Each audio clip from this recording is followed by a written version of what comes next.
नमस्कार दोस्तों, आरपीएमएस चैनल में आपका बहुत बहुत स्वागत है। मेरा नाम घनश्याम है। तो आज हम बात करने वाले हैं फोर लूप के बारे में। फोर लूप्स क्या होते हैं, पहले लूप समझ लेते हैं, तो उसके बाद हम बात करेंगे फोर के बारे में। ठीक है।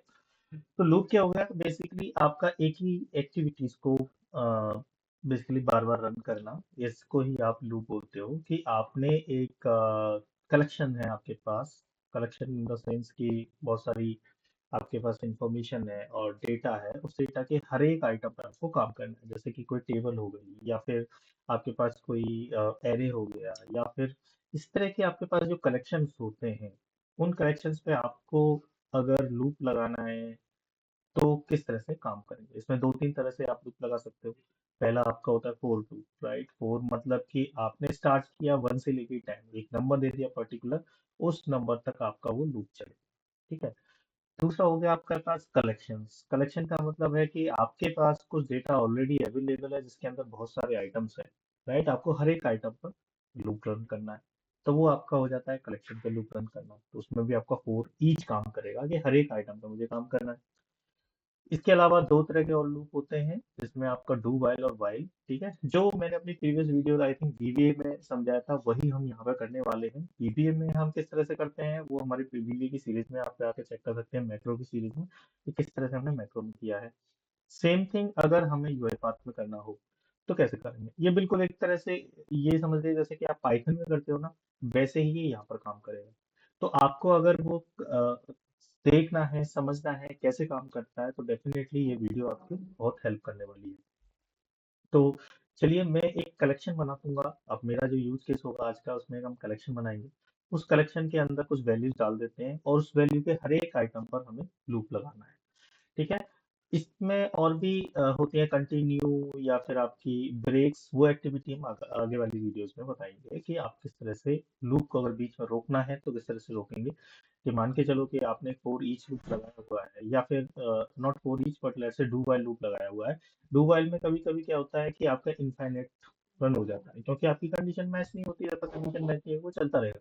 लेकिन कभी कभी क्या होगा कि आपको एक और कंडीशन लगानी है। मान के चलो कि आपको 100 से ऊपर या फिर 1 लाख से ऊपर डेटा है, राइट। लेकिन आपको पहले 100 रिकॉर्ड में ही चेक चेक करना है।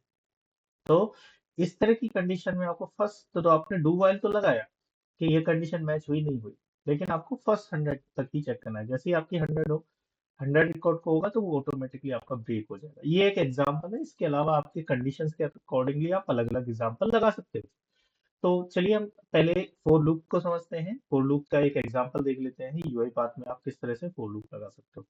तो मैं करता हूँ यहाँ पर अपनी स्क्रीन शेयर। अगर उससे पहले अगर आप हमारे चैनल पर नए हैं तो चैनल को सब्सक्राइब जरूर करिएगा। वीडियो को अंत तक देखिए ताकि आपको पूरा समझ में आए। वैसे तो बहुत छोटी वीडियो होने वाली है ऑफ कोर्स, लेकिन थोड़ी लंबी भी हो जाए ड्यू टू एडिटिंग। कभी कभी क्या होता है हम लोग एडिशनल एग्जांपल सेट कर देते हैं थोड़ी वीडियो को लॉन्ग कर, आपको एडिशनल इंफॉर्मेशन देने के लिए, जैसे कि वीडियो कभी कभी लॉन्ग हो सकती है। Alright, so let me share my screen first. Let's not make it long in this discussion, but I think this is very much important to first understand about it. So let's go with it. Okay, hopefully you are able to see my screen now. और अगर यहाँ पर आप देख सकते हो मैंने main खोला हुआ है। Let me create one sequence. एक सीक्वेंस के थ्रू ही जाएंगे। हमें यहाँ पर फोर एक्सप्लेन कर देता हूँ।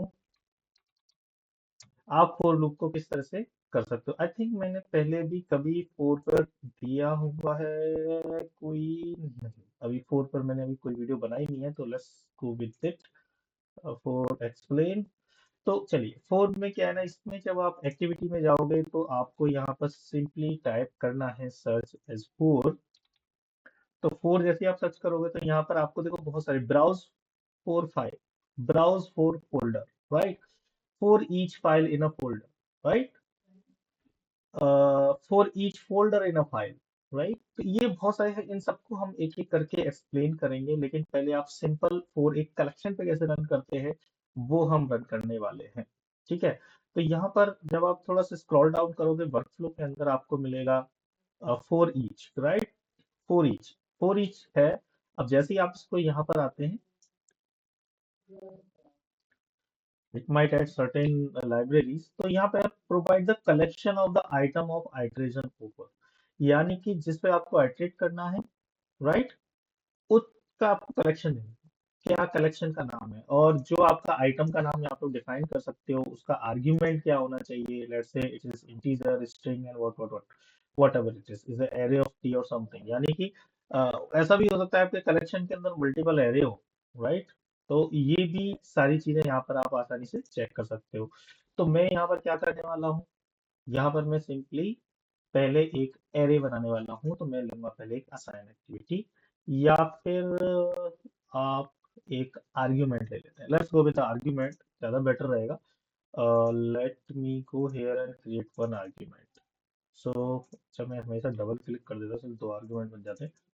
तो मैं यहाँ पर बनाता हूँ एक array, right? ARR, let's say values, यहाँ पर हो गया ये इन, डायरेक्शन नहीं होगा, और यहाँ पर होगा एरे ऑफ इंटीजर्स। ठीक है, एरे ऑफ इंटीजर मैंने यहाँ पे ले लिया है।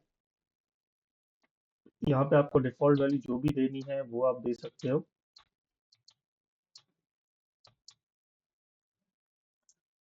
ठीक है, अभी यहाँ पे देखो ये एरे इस तरह से, जब एरे को हम डिफाइन करते हैं इसको हमेशा करली ब्रैकेट में डिफाइन करेंगे। तो ये देखिए, ये आपका एरे बन गया। Okay, error, no error. Alright, तो हमारे ये कर्ली ब्रैकेट के अंदर आप देख सकते हो एरे है, हमने यहाँ पर इंफॉर्मेशन डाल दी है, यहाँ पे 10 20 30 40। तो हम यहाँ पे और भी कर सकते हैं, 1,5,6, समथिंग समथिंग, राइट? तो इस तरह से अब हमारा एक एरे रेडी है। इस एरे पे हमें क्या करना है, एक लूप लगाना है। तो लूप लगाने की एरे वैल्यू के अंदर ये वैल्यू आप चाहो तो ये डायरेक्ट यहाँ पर पास कर सकते हो, या फिर यहाँ से भी डिफाइन कर सकते हो। तो अब यहाँ पर आपको पता चल रहा है कि ये जो हमारी वैल्यूज हैं, मैं एरे INT कर देता हूँ ताकि इजीली पता हो कि ये इंटीजर टाइप है। ठीक है, ओके। तो integer values, right, array of integer value. तो जब यहाँ पर आप जाओगे, यहाँ पे क्लिक करोगे, तो यहाँ पे आर्ग्यूमेंट टाइप लिखा हुआ है ऑब्जेक्ट, तो हमको डिफाइन कर देना है इंटीजर, क्योंकि हमारा जो एरे है वो इंटीजर आने वाला है। और यहाँ पे डाल देते हैं हम INT नंबर्स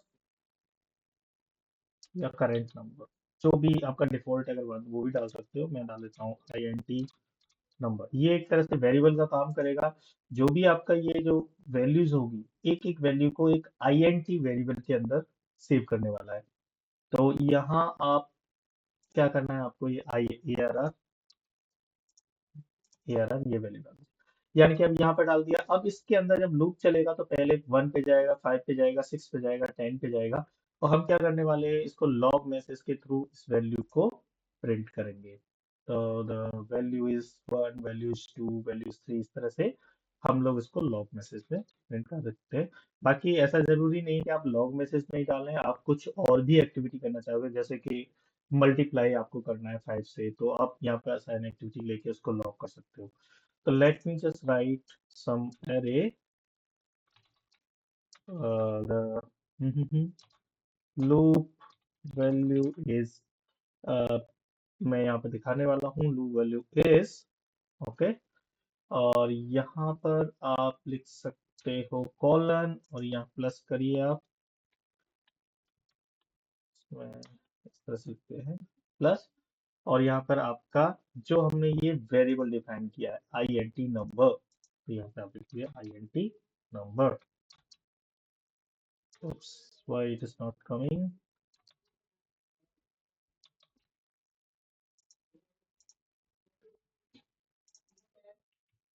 तो ये हमें वेरिएबल यहाँ पर डिफाइन करना पड़ेगा।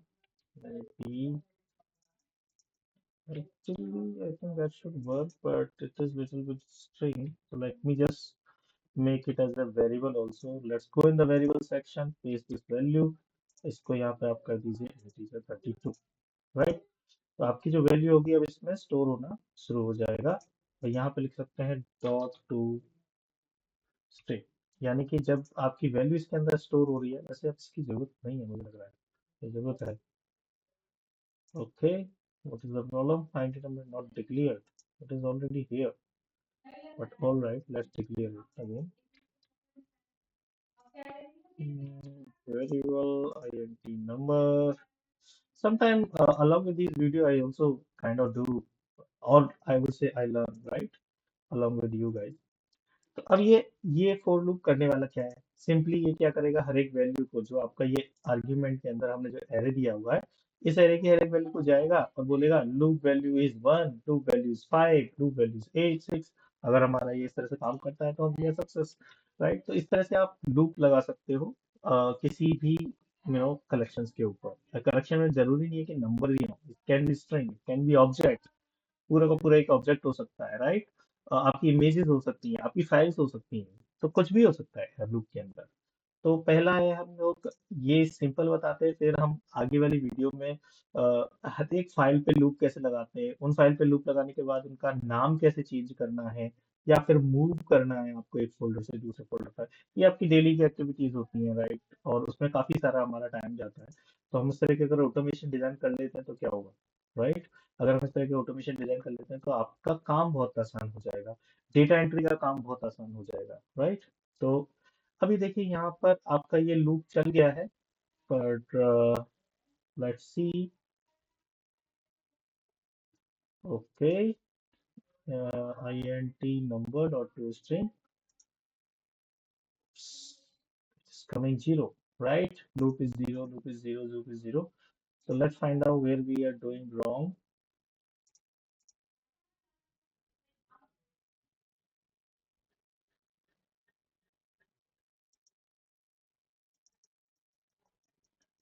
आइटम नेम हमने सही डिफाइन किया हुआ है क्या, right?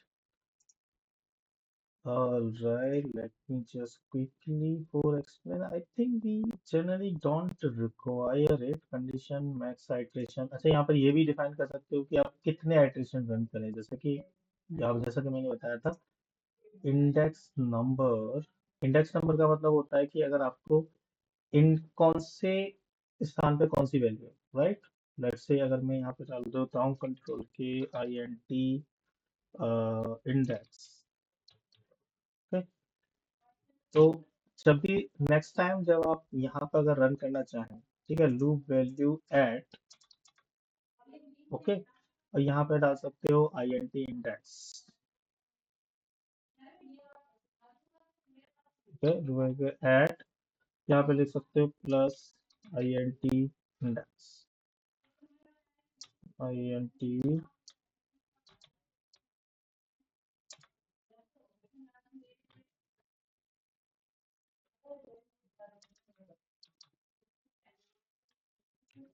Index dot to string,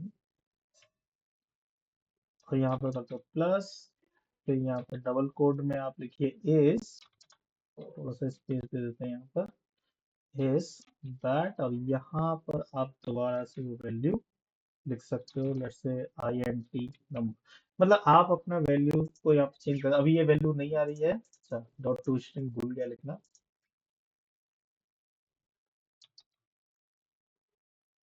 okay.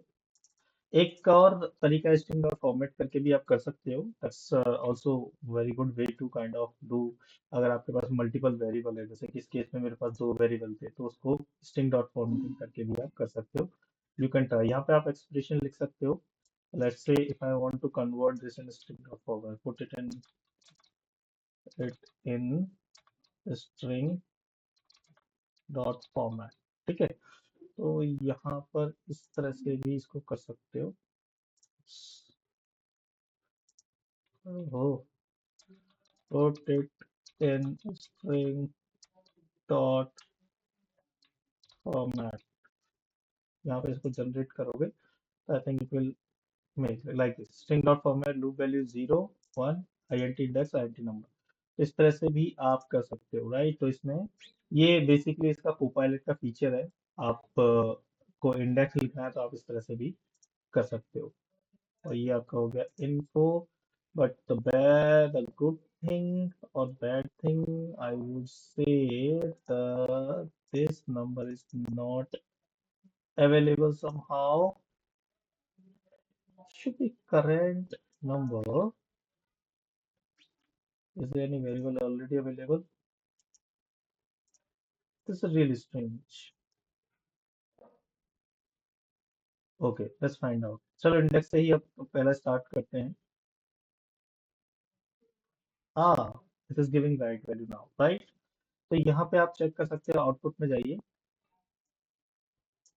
अभी देखिए, loop value at 0 is 1, loop value at 1 is 5 6 8 10 20 30 60, and that is what our arrays. यहाँ पे अगर आप एरे में जाके देखोगे डेटा मैनेजर में 1 5 6 8 10, और इसमें लिखा है 1 5 6 8 10। देखो इंडेक्स नंबर जीरो है तो इंडेक्स नंबर हमेशा जीरो से स्टार्ट हुआ है।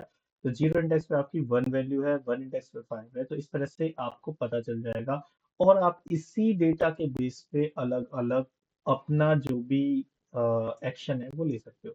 आई थिंक हमारा लूप सही से काम किया है। तो अ, अगर आपके कोई क्वेश्चंस हैं तो आप हमें भी कमेंट करके बताइएगा जरूर।